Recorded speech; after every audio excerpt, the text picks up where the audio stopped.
The Cola Wars, a battle of bubbles, branding, and identity. In a dimly lit pharmacy in Atlanta, 1886, a wounded Civil War veteran stirs a copper pot, searching not for medicine, but for redemption.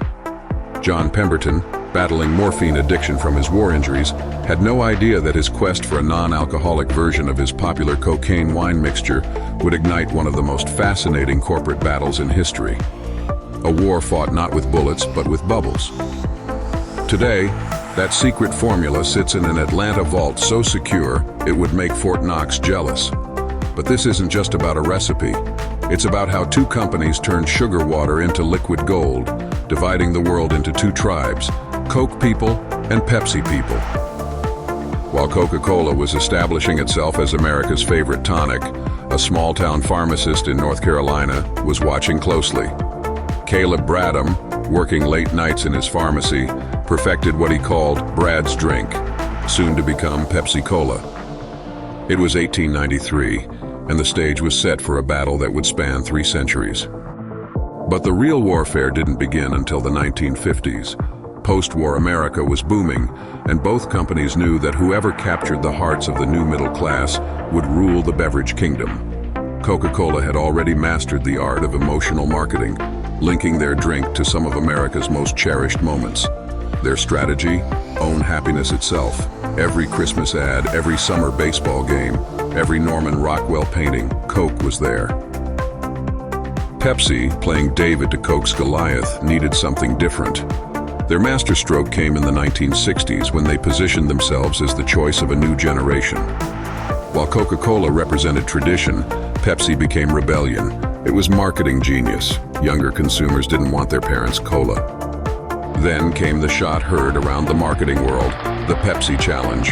In 1975, Pepsi launched a campaign that would change everything. In blind taste tests across America, people preferred Pepsi's sweeter taste. It was a direct attack on Coca-Cola's supremacy, and it worked. Coke's market share began to slip. The tension reached its peak in 1985. In what would become known as one of the greatest marketing blunders in history, Coca-Cola did the unthinkable. They changed their 99-year-old formula. New Coke was born, and America lost its mind. Protesters took to the streets. People hoarded cases of the original formula. One man in Seattle even sued Coca-Cola, claiming the change had caused him mental distress. The backlash was so severe that just 79 days later, Coca-Cola returned to its original formula, now branded as Coca-Cola Classic. But here's the twist. This colossal mistake actually strengthened Coca-Cola. The public outcry proved just how deeply embedded the brand was in American culture. Sales soared after the return of the original formula. As the battlefield shifted to the international arena, both companies realized that winning meant more than just selling soda. It meant building empires. PepsiCo diversified into snacks, buying Frito-Lay and becoming a food and beverage giant. Coca-Cola focused on beverages, acquiring everything from water brands to energy drinks. The numbers became staggering. By the 1990s, Coca-Cola's market value exceeded the GDP of most nations. Every percentage point of market share was worth billions.